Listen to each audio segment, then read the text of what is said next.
Hi there and welcome to the 7th row of my 30-minute workout series. Now don't worry if you've not done the first 6, you've got 23 more to go after this one.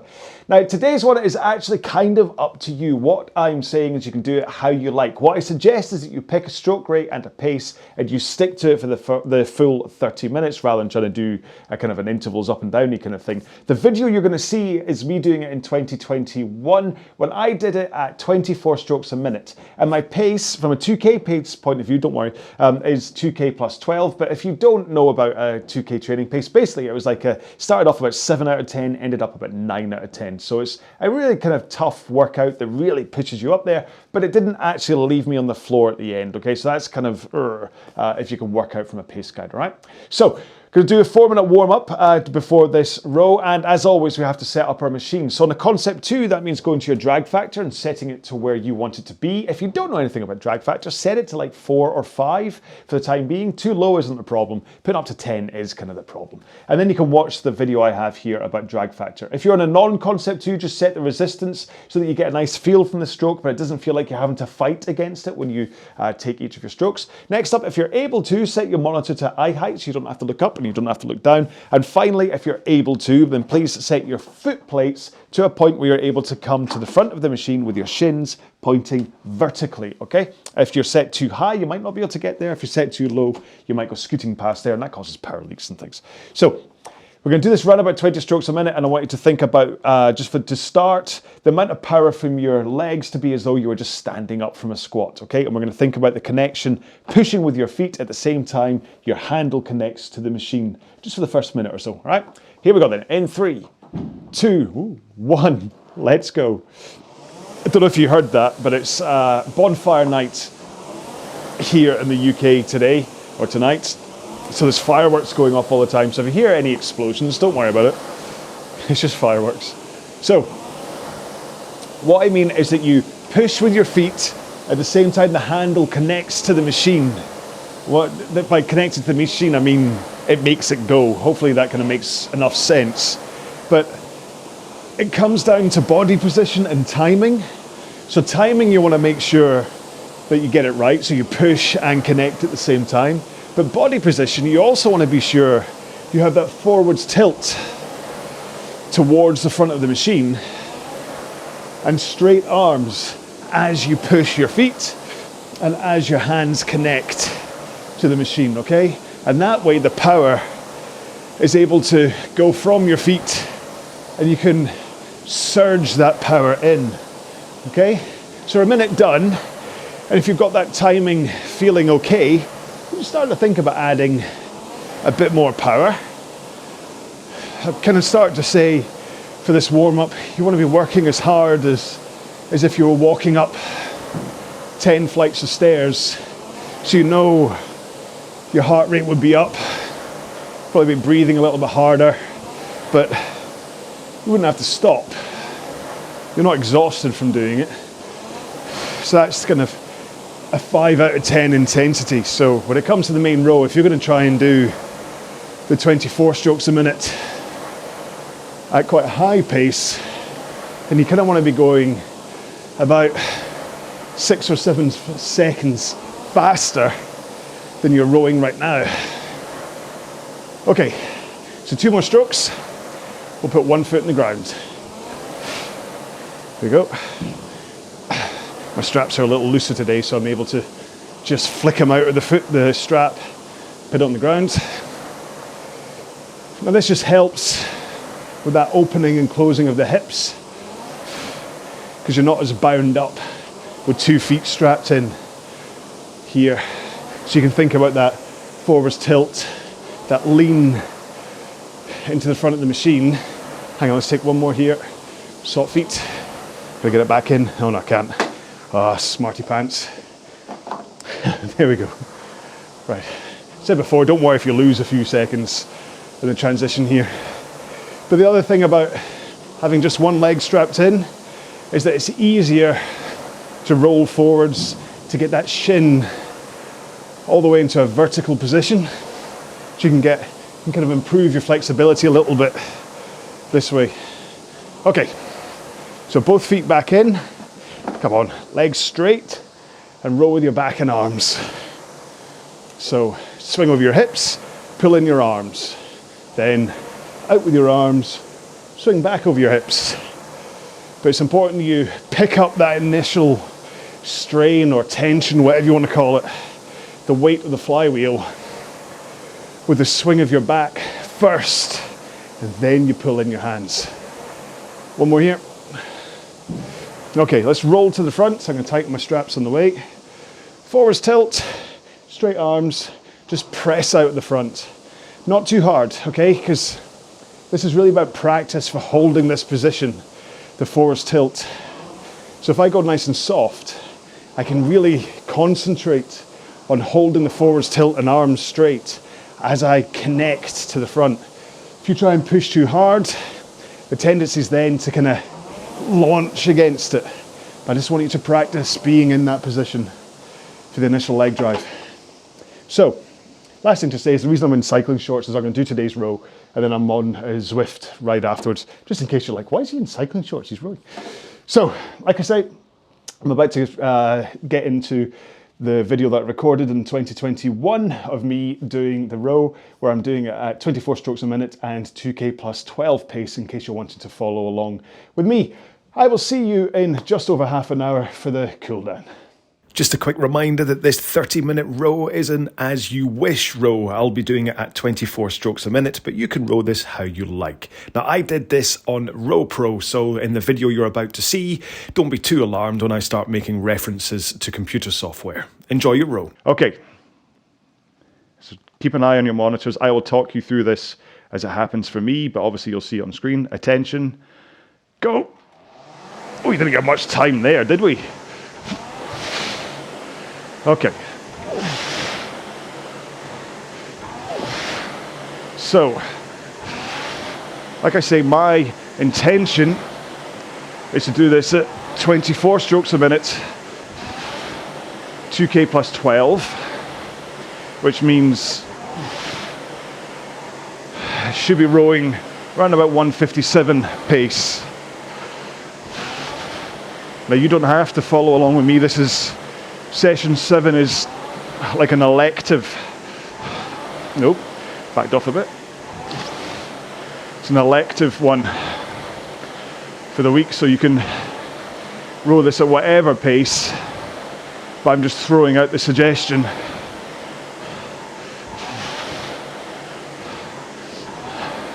Sorry, I'm just pausing because I'm kind of all over the place, pace-wise. Just try to get a hang of it. I just want to hold, if I can hold 157 the whole way,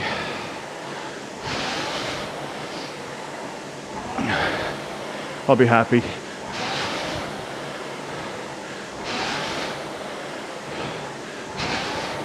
So how many?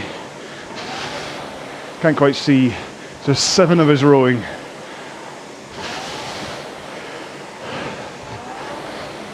Right now, Sam is in the lead, Mark Evans in second, I'm in third place, slightly ahead of James Munday. I'm hoping that, as being one of the 10K sessions was 2 times 20 minutes at this pace and stroke rate, that half an hour in a single sausage isn't a bad idea. That extra 10 minutes will certainly add to the intensity, and unless I get into a proper bun fight at the end of it, then it'll just be a case of holding this rate and pace the whole way through.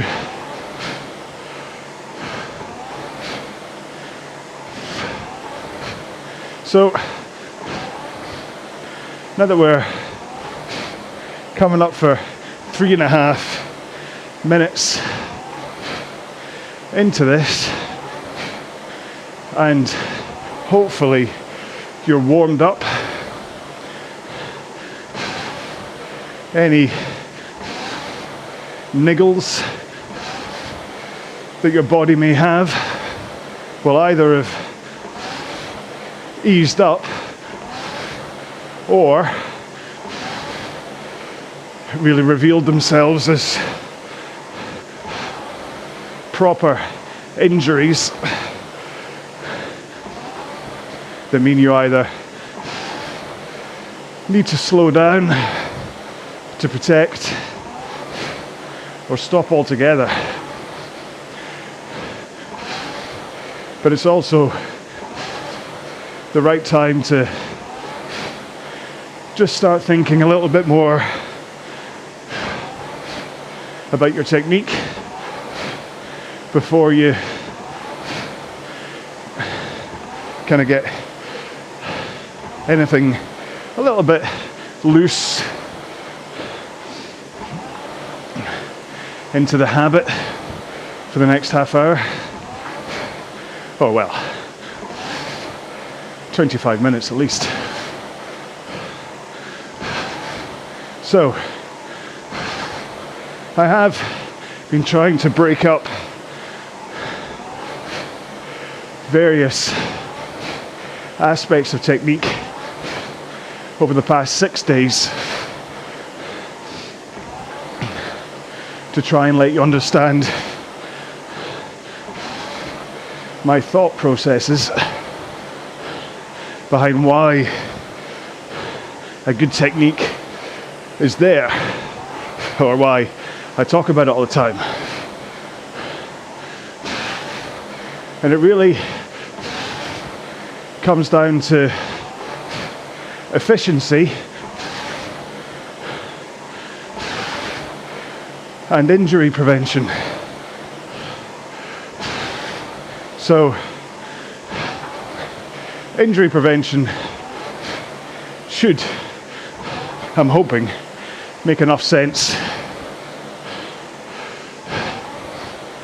that you want to make sure to not get injured while rowing, but also that you don't find an accumulation of rowing just causes strains and aches once you've cooled down. You can take care of that partly through a good stretching routine, but it's best to take care of it at the source rather than trying to fix it afterwards. But efficiency is kind of, if you can think about it from an efficiency point of view, it will help you get fitter and faster, and then just as a byproduct, because you're rowing with a good technique, the whole injury prevention thing will come into play anyway.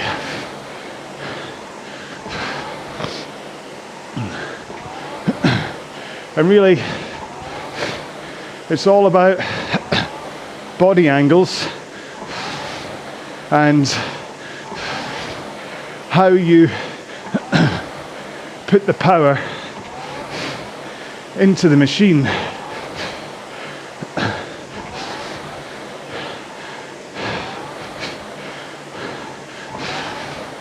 So, from a body angle point of view, The important things to always think about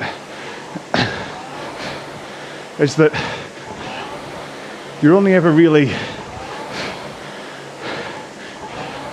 going from a 1 o'clock on the clock face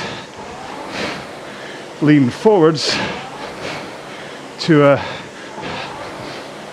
11 o'clock lean backwards.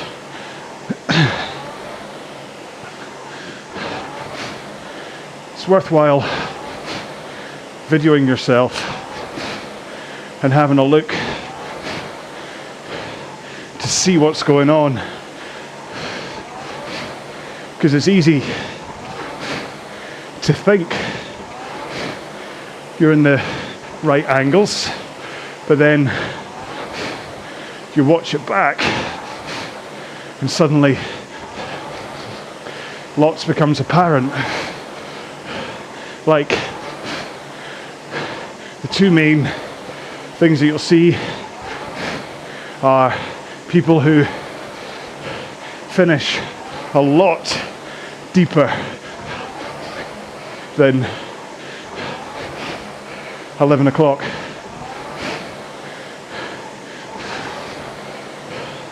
Or,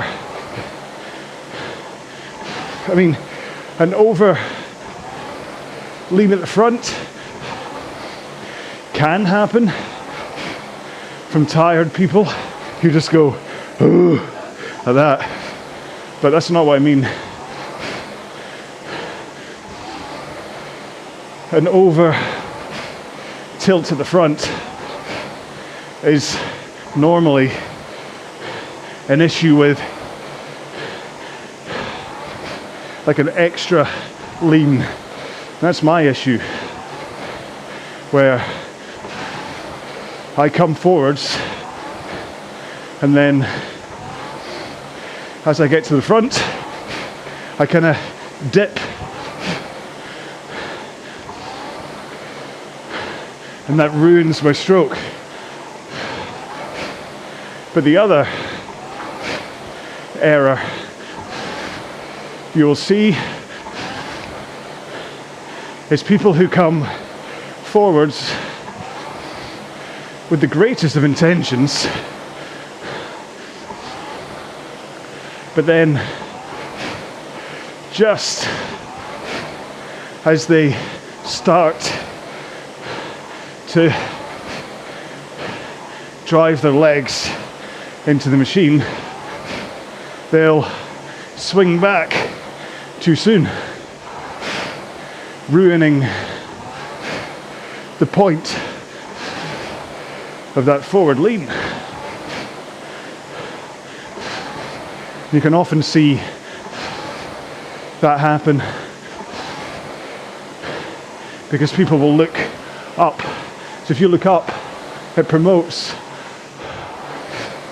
that braking, that early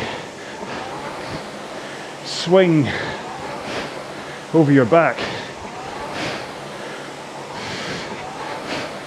So if you can just think about 1 o'clock forwards, 11 o'clock back, that will take you a lot closer to a good technique than a lot of people out there. The next thing is your arms. Making sure at the front of the machine they're straight. You don't want a bend in your elbows. Straight and relaxed. I often talk about zombies and how they're nice and loose and relaxed with their arms, and that's how you should come forwards.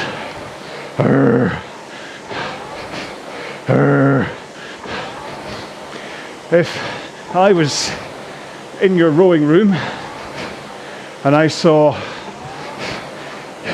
your triceps and forearms popping on your arms,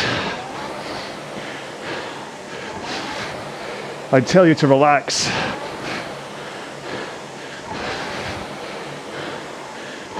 Because that's a good sign that you're coming forwards rigid.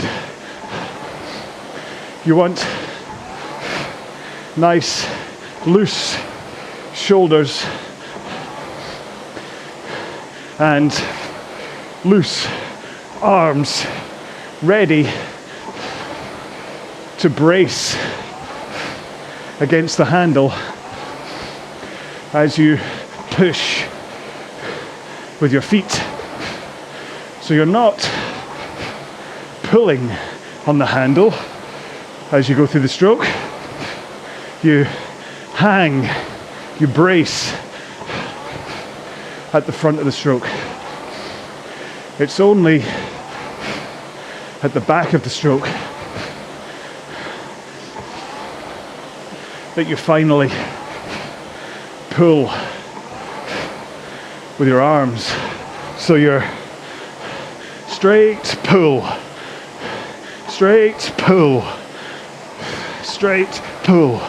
See the amount of time that my arms remain straight for. All right, halfway there. We're at the Bon Jovi point. Good going.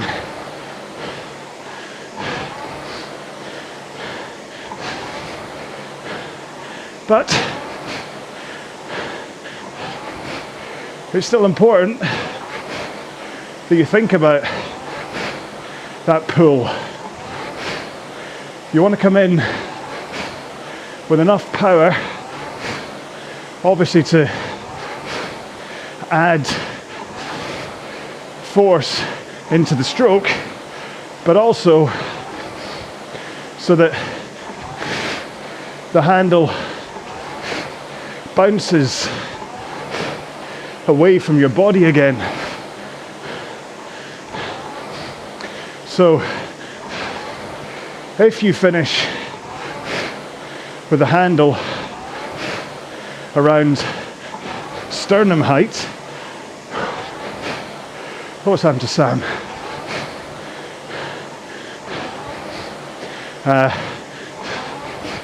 So you finish sternum height, elbows through your sides, wrists flat, then that creates a springiness to your arms that sends them forwards only like a couple of inches, but it's enough, that springiness, to initiate the return of your arms. So all you need to do is continue that momentum of the forward movement. And then as your arms come out, get them into that nice straight zombie position, nice and loose and relaxed.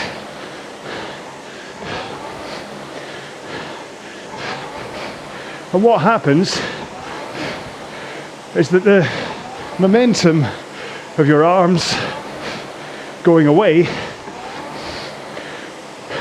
helps to trigger your back coming out of that 11 o'clock layback. So your arms go And then your back gets into that forward lean by the time your hands are past your knees.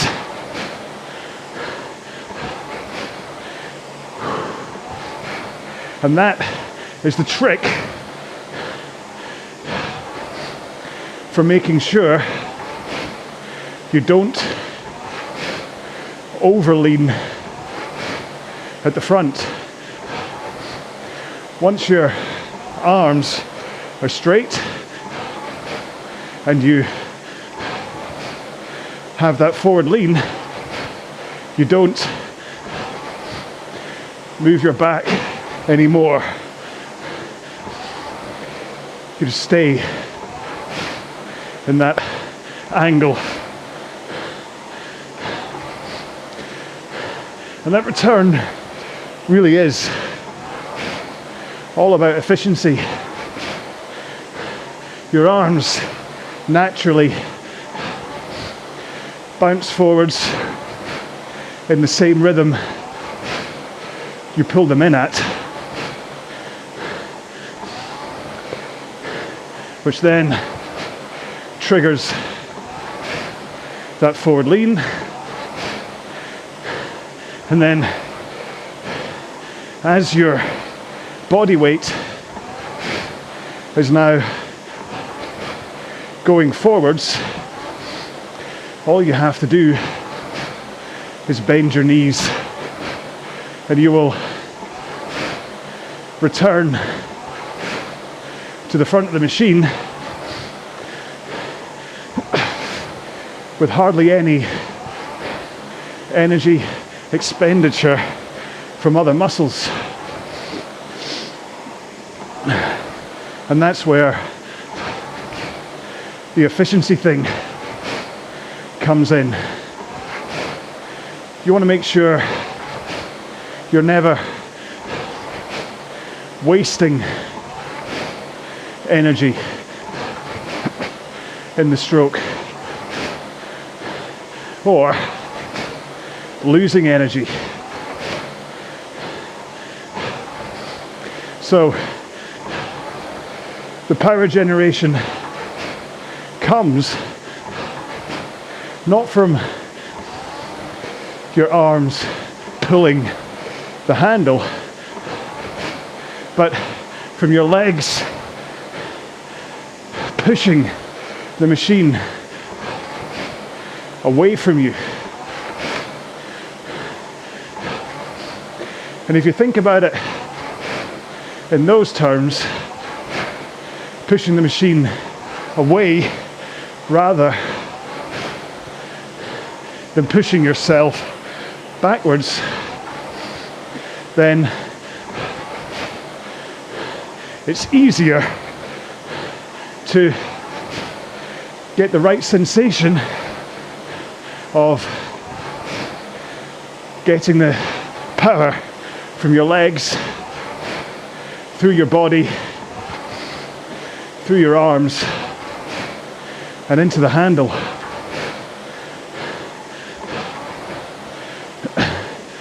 Because what you don't want to do is either lose power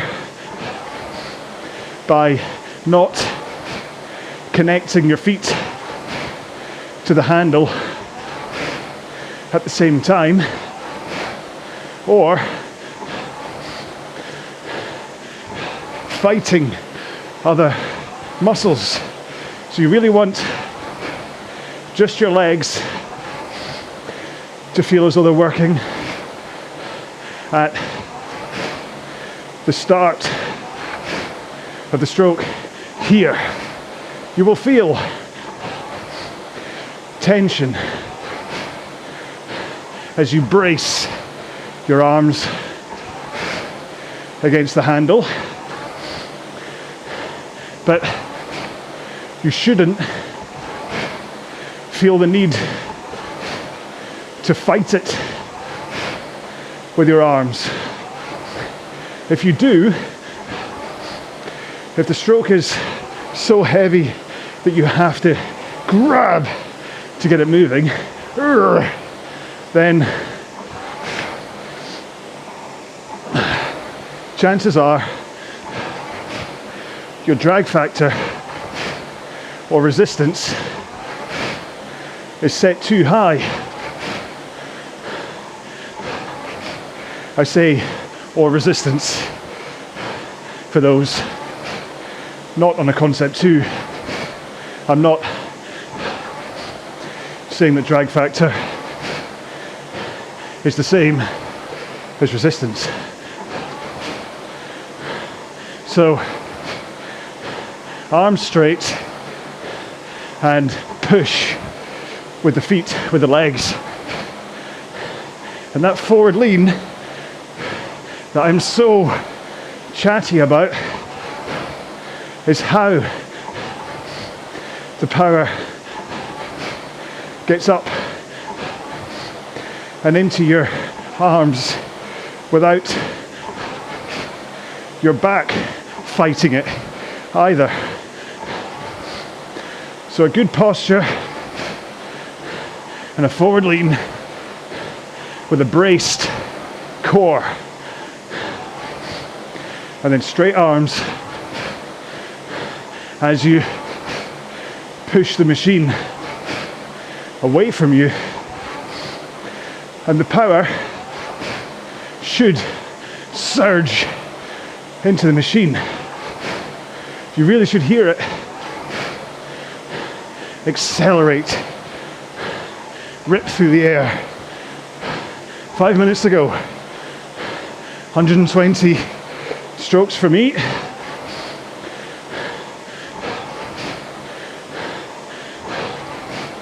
And then once your leg drive is about halfway done, that's when you finally swing over your back, tilting, hinging over your hips from a forward lean to backward lean. And that tilt, swing, rock of your back adds power into the machine. Certainly enough that you don't want to lose by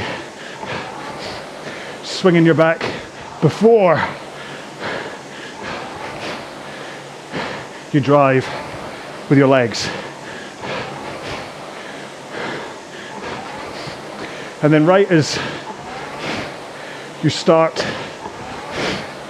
that backswing, that's when you finally pull the handle in to run about sternum height. And again, that sternum height, you will see other rowers finishing in different places, often very high. Whoops. And apart from the fact you could let go of the handle, like I just did, it also puts all of your arm force into your biceps and forearms rather than your lats taking the fair share of the force. So if you don't have the strength or muscle fitness to finish high, you're headed towards a torn bicep tennis elbow, and possibly just a slower stroke. Similar, but often common in water rowers is finishing with the elbows out instead of through, which for the on the water people that may be cool, but it puts the force into your delts. Again, they aren't as big and powerful as your lats, so you may injure them. So a slight flare out of your elbows is okay in order to keep your wrists flat and help with your elbows coming through, which then creates that spring forwards of your arms. Oh, crikey, there's so much more I could say, but watch all of my workout videos across this month and you'll hear it all. One more stroke. Oh.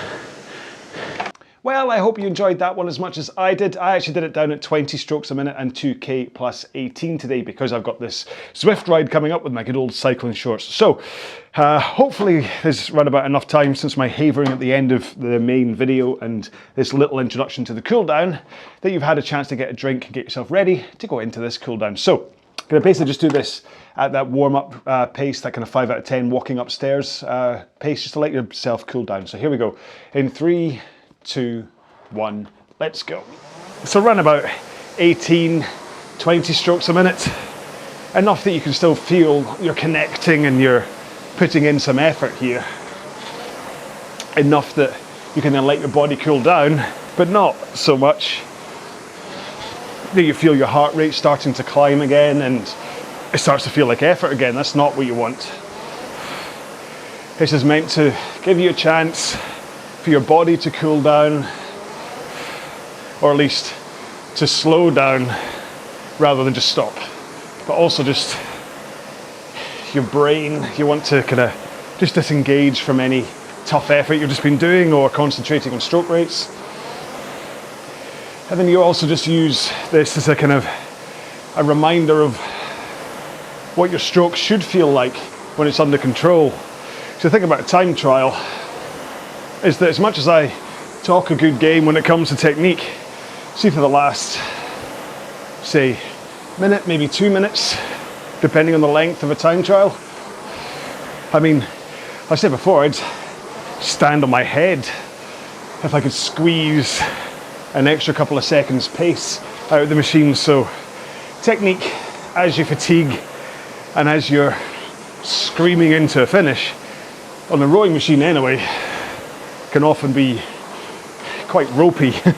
So a cool down is a good time to just get back into the best endeavors of your technique so that this is what your brain remembers as a good technique instead of flailing around like a dying salmon in the search of an extra second. Okay, 3 more strokes and I'm done. You don't have to stop cooling down, of course, you can keep on going. Or you can join me for some stretching. Now, don't just stop, wander off and don't do any stretching. Please at least do your quads and your hamstrings. Not in the shower, don't want you to slip and fall over, so don't do that. But just take a moment to stretch your quads and your hamstrings. Or you can join Stretchy John, who's appeared, and he'll take you through some guided stretching. Or you can follow me on the machine if you don't have space to stretch, accompanied by the sounds of fireworks going off. Okay, so we'll start off with the hamstrings. So Feet in the straps, a little bit loose so you can get a good angle between your feet and your legs. Hands in the air, fold forwards. So I'm being quiet to see if I can hear any fireworks going off, but just as I stop, they all stop. In the UK, you see on the November the 5th, we have a thing called Guy Fawkes Day, just in case, just for the international people. And this is to celebrate a foiled plot to blow up the Houses of Parliament. It's a strange thing to celebrate, really, isn't it? But anyway, so yeah, so whereas in America you have like 4th of July is your big fireworks, or like Thanksgiving maybe. I don't know if you do fireworks on Thanksgiving. But yeah, for us, the big fireworks thing is November the 5th. Right, let's do glutes next. So one leg up on the rail, bring your other foot over the top, heel up against the crook of your knee. Bring this knee across your body so it's in line, so you go face, knee, foot. Hold it in place with the other arm and then rotate round into this glute, okay? So ideally, so you're kind of facing away from you, kind of side on. So I'm trying to work out how to explain this for podcast people. But yeah, so, and then as long as you keep this knee in position up and kind of, you're giving some kind of a stretch across your body, you should really feel it down there in the glute. Oh, swap legs, same thing, but other leg. Oh, rotate round. And just do kind of check your angles and how much force you're putting across your leg, and just make sure you're getting a good stretch in there. You don't want to just be sitting here and flapping around and it's of no use. You just want to make sure and still get a good stretch in here. Otherwise you're just wasting your time. Right, let's get off and do quads. So stand up next to the machine. You can rest a finger on the monitor if you wish. Flick your foot up. Hold your heel up against your backside. Then have a little bit of force pulling that heel up against your backside to just help that stretch.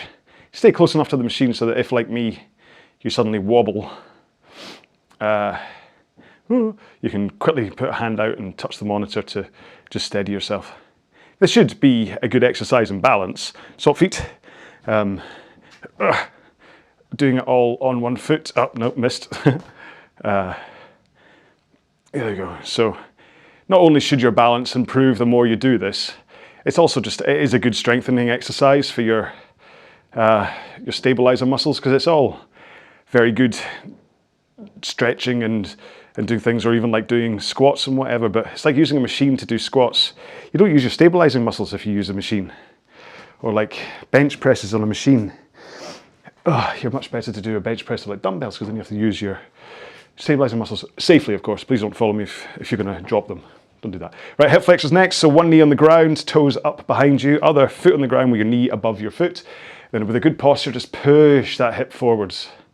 See how I just move that hip forward, so I'm opening up the angle of my back leg and bringing this knee across the top of my other foot to just help get a stretch right up here into my hip flexor. Oh, I can feel it's all nice and stretchy. It might go down a little bit into your quad, but it shouldn't be like down in the meat of your quad. Maybe just like up here, just as it goes down. Oh, swap legs, and I'm not going to do the hovering the leg off the ground one this time. So just the same thing, push that. I want to make sure I get a decent stretch into this hip flexor, and I just feel that when I do the alternate one with the knee off the ground, I don't quite get as good a stretch into my hip flexor. So apologies if you're like, what's he on about? This is the first of his videos. I want to know about that other stretch. Look at like the end of row 6 and you'll see me doing it.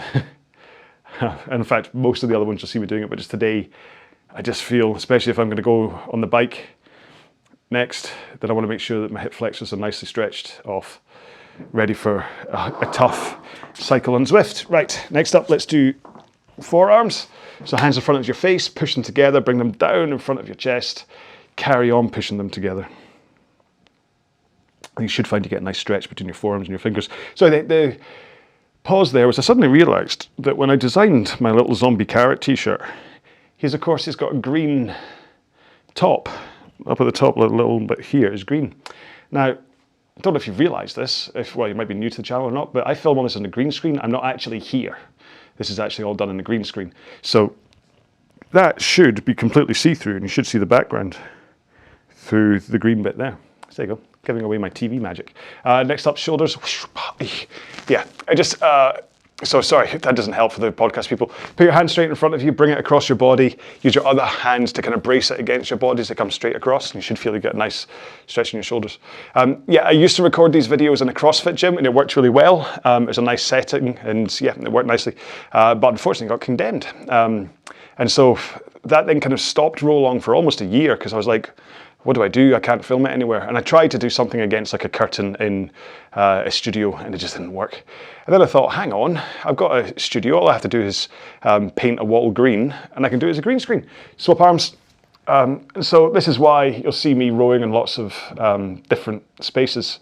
I think at first I tried to pretend that it was real, but I think it's probably, it's more fun to own up to because then it means I can do things like the Halloween row I did in 2021 where I was like in a haunted forest, or if I'm like in like this year's one I was in like a zombie underground or whatever. It's more fun that way.